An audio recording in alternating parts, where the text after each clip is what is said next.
Hi, welcome to my craft room. Carol Gatton, your Stampin' Up! Demonstrator, and we're going to be watercoloring on watercolor paper.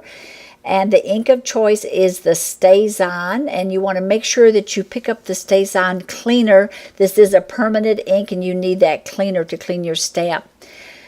I have already stamped the Apothecary Art. We're going to be using the blender pen. You want to store that flat.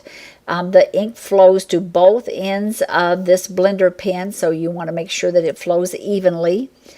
You have a choice of the ink pad or the marker. And let me show you first of all with the ink pad. You squeeze the ink into the case, pick it up with your blender pen. My preference is the marker because then you have to turn around and be re-inking that ink pad, and I would prefer to use the marker. It's just easier. You are going to take a piece of plastic to add your ink from your marker onto. You could even use a case to do that, and I'll show you that in a few minutes. First of all, you want to lay down the fluid from your blender pen. So go through and color the first part that you're going to be coloring in your image. And for me, I'm going to be doing all the green first. So all my vines, all my leaves, I will add this fluid to this to dampen this watercolor paper. Make sure you secure that cap on each and every time because you don't want that drying out on you. And this time we're going to go directly to our watercolor paper with our marker, and I'm being very, very light-handed. I'm not coloring back and forth, but I want to add just a little ink to this. I'm trying to leave little white spots on these leaves, even though they're very, very tiny. You can still do that on some of them. And once you get this all colored in, then you're going to use the opposite end of your marker. Put the cap back on, of course, and this is the fine tip. This makes it so easy to do because you're just going to follow right along those lines. And don't worry about it if you get off the lines. If it goes off a little, it looks really natural still because I have done it many, many times. But by the time you're all finished, you don't even notice that. And make sure that you really look this over before you go on to the next step. And now we're going to repeat that same process of adding the fluid to each one of our flowers, and just get that damp is what you're striving for. And this watercolor paper will hold that moisture, and it makes it so easy. Now this is my imaging sheet, but it could be any piece of plastic. And when you go to pick that up, you're going to take your blender pen and you have it so that it's kind of laying down at its side, and you are going from top to bottom, and you are lifting that ink off of that image sheet. And then you start in your darkest area, which is the center. You can look at what the artist has already achieved by the image, and you can follow that as your guide, and it really makes it simple. So they have started with the center being dark, so that's where we're going to start and work our way out.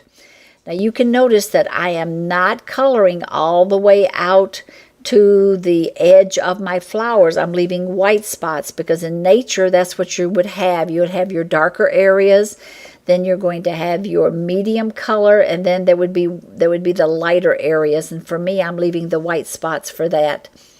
Now this is the crushed curry, and I will be going straight to my flower with this, and I'm doing a tapping motion.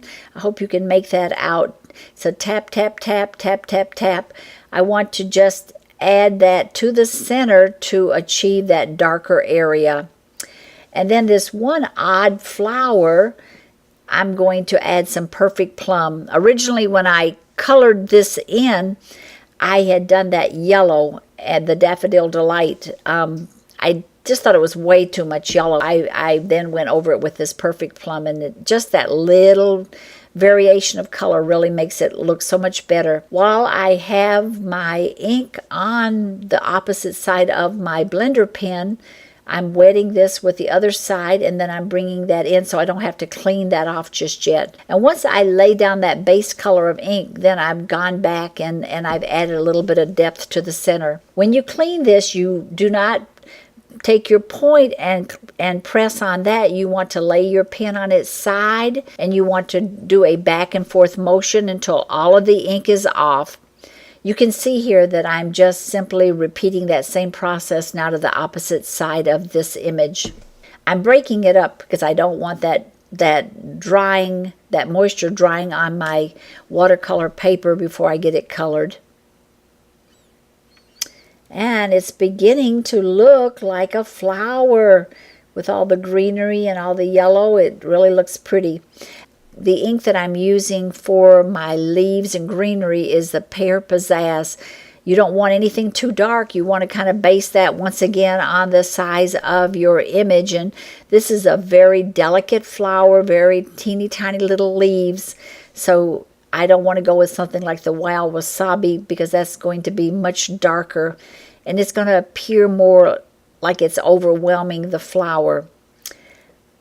Okay, now let's watercolor in each one of these flowers. And then we're just simply repeating that same process, starting in the center, working our way out. I'm not trying to color the whole flower in. I'm trying to leave my white spots.